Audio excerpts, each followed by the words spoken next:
My sister shredded my passport the night before my flight.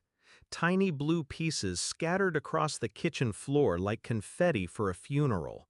"Roaches don't deserve wings," she hissed, her grin sharp, her fingers still clutching the last torn page. And when I turned to my parents, their answer wasn't anger, it was agreement. "Your place is here," my mother said flatly, "scrubbing our floors, not seeing the world." They thought they'd clipped my wings. What they didn't know was that I had already flown. I used to believe family meant loyalty, that blood bound us tighter than ambition, tighter than envy. My sister and I were inseparable as children, partners in mischief, protectors in the chaos of our cramped house. She braided my hair before exams, whispered courage when my hands trembled. But love rots when resentment festers. The closer I came to leaving, the colder she became. Side comments, backhanded compliments. My achievements were luck, my acceptance letter a mistake, my dream job a fantasy. I ignored the cracks. I wanted to believe she was still my sister, until the night she ripped my passport apart. That was the moment I stopped being her sibling and started being her executioner. I didn't scream, I didn't cry. That would have given them satisfaction. Instead, I smiled, because while they thought they'd destroyed my future, they were only destroying a decoy. The real passport, the one stamped with my work visa, was already in a safe box at the bank. I had renewed it months earlier, never telling a soul. Paranoia? No. Preparation. I knew the venom in my house too well to leave my dreams undefended. So, when I missed my flight, I let them believe it was over. I let my sister revel in her victory, let my parents sneer at my failure. For weeks, I played the obedient child again, scrubbing their floors, folding their laundry, keeping my head down. Meanwhile, I was already gone. My body was in that house, but my life? My life was thousands of miles away, beginning without them. I emailed my boss daily, contributed to projects remotely, collected paychecks in silence. By the time I finally flew out, it was seamless. The company didn't just hire me, they invested in me. Within 2 years, I wasn't an employee, I was a partner. And that's when I began to plan my return. Revenge is best served cold, but I like mine calculated. Every paycheck I earned went into investments back home. Properties, businesses, names on deeds they never bothered to read.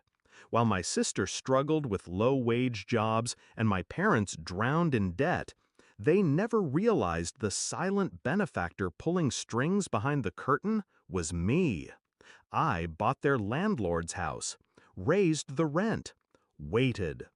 I purchased the loan their failing shop depended on, tightened terms, waited. Piece by piece, I dismantled their fragile security until desperation was the only language they spoke. And then, I delivered their salvation. I came home not as the failure they had mocked, but as the investor they needed. I walked into their crumbling shop in a tailored suit, my real passport tucked neatly in my bag, and offered to help. They signed everything over to me that day, too blind with gratitude to read the fine print, too desperate to question why I was suddenly their savior. And in that moment, the same family who told me my place was scrubbing floors, unknowingly handed me the deed to their cage. The climax came 3 months later, a family dinner. My sister still bitter, my parents still suspicious, but all of them dependent on me now. She couldn't resist one last jab. "You think you're above us, don't you? Still just a roach." I set my fork down, calm, precise. "No," I said, "I'm the one who owns this house, this shop, even your debt. Every floor you scrub now, every meal you eat, it's because I allow it." Their laughter died. forks froze mid-air. I slid the signed contracts across the table. Their names were on every page, beneath mine. My sister's face drained of color as she realized the walls around her didn't belong to her anymore. I leaned closer. You shredded a passport once, thinking you'd cage me here, but I was already free. The only ones caged are you. Since that night, silence rules the house.